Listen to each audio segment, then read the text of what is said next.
नमस्कार विद्यार्थी मित्रांनो, आज आपण राज्यसेवा पूर्व परीक्षेचा पेपर झालेला सरस्वती भुवन औरंगाबादमधील सेंटर होतं, तर त्या ठिकाणी राज्यसेवा पेपरविषयी आपण जाणून घेणार आहोत।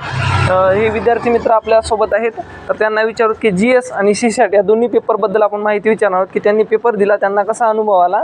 त्याचबरोबर पेपरमध्ये डिफिकल्ट होता पेपर, मॉडरेट होता की हार्ड होता, म्हणजे सॉरी डिफिकल्ट, मॉडरेट किंवा इझी होता, तर याविषयी आपण माहिती विचारू।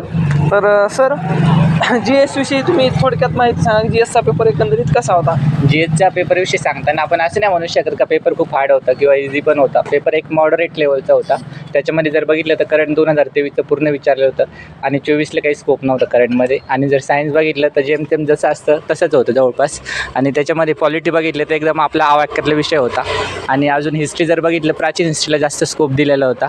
आणि अजून जर दुसरा विषय झाला तर इकॉनॉमिक्स झाला, इकॉनॉमिक्स पण बऱ्यापैकी विचारलेलं होतं।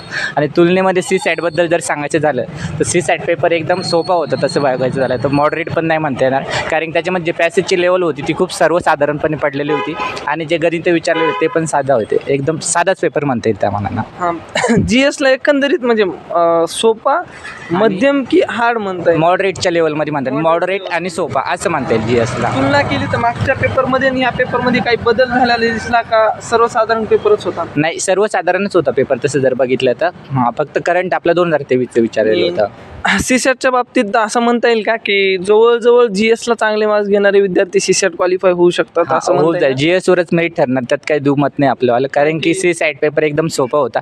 33% मार्क एक साधारण अभ्यास करणाऱ्या विद्यार्थ्याला पडणार असतात। म्हणजे निर्णायक पेपर म्हणता येईल? हां, GS काही विषय। सर, तुमचा कसा अनुभव राहिला GS बद्दल, पहिल्या पेपर बद्दल? GSचा पेपर म्हणजे अवघड पण नव्हता आणि सोपा पण नव्हता, असा मीडियम लेवलचा पेपर होता। आणि 2023चं करंट विचारलं त्याच्यामध्ये, आणि थोडं हिस्ट्रीचं थोडं प्राचीन थोडं म्हणजे जास्त स्कोप होतं त्याच्यामध्ये, आणि पॉलिटी वगैरे थोडं असं सोपं होतं तेवढं। तर एकंदरीत सर, मागच्या वर्षी हे जे काही 2-3 वर्षापूर्वीचे पेपर आणि ह्या पेपरमध्ये अंदाजित, आता आन्सर किती आली नाही, पण त्यातल्या त्यात तुमचा अंदाज काय की कट ऑफ हाय जाऊ शकतोय की? GSच्या संदर्भात जर आपण विचार केला तर कट ऑफ थोडंसं हाय जायला पाहिजे सर, कारण की प्रश्नाची जर क्वालिटी जर बघितली तर खूप अशी हार्ड नाही म्हणता येणार, एक मॉडरेट लेवलला होतं। मागच्याच्या तुलनेमध्ये कट ऑफ 2-4 मार्कांना वाढला पाहिजे मागच्याच्या तुलनेमध्ये। सध्या कॉम्पिटिशन, स्पर्धा बघता, विद्यार्थ्यांची तयारी बघता, असं वाटतं का तुम्हाला की स्पर्धा वाढत चाललेली आहे? हां, नक्की सर, कारण की एक तर आता लास्टच्या 1.5-2 वर्षापासून कंबाईनचा आणि राज्यसेवाचा पेपर झाला नाही, तुलनेने अभ्यास करणाऱ्या विद्यार्थ्यांची संख्या वाढलेली आहे। साहजिकच कॉम्पिटिशन वाढणार, त्यात काही दुमत नाही। तर या सर्व आपल्या विद्यार्थी मित्रांनी याबद्दल आपल्याला सविस्तरपणे माहिती सांगल्याबद्दल खूप खूप आभारी आहे।